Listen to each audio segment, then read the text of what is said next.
अस्सलाम वालेकुम नाजरीन, मैं हूं सलवा स्नैन और आप देख रहे हैं सूर्या न्यूज़ HD।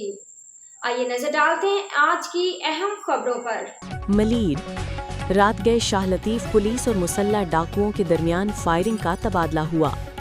दो तरफा फायरिंग के नतीजे में एक मुलजिम जख्मी हालत में गिरफ्तार, जबकि साथ ही मुलजिम बिला जर्ब गिरफ्तार जख्मी मुलजिम की शनाख्त अब्दुल रहमान और बिला जर्ब मुलजिम की शनाख्त शकील अहमद के नाम से हुई। मुलजिमान इलाके में कटर, पाना और पिलास की मदद से लोगों के ताले और ग्रिल काटकर डकैतियों में मुलविस हैं।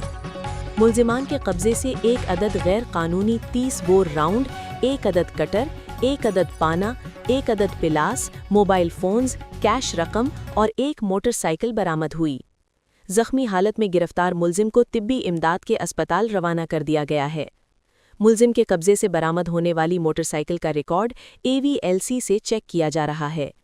गिरफ्तार मुलजिमान का क्रिमिनल रिकॉर्ड मुख्तलिफ थानों से चेक किया जा रहा है।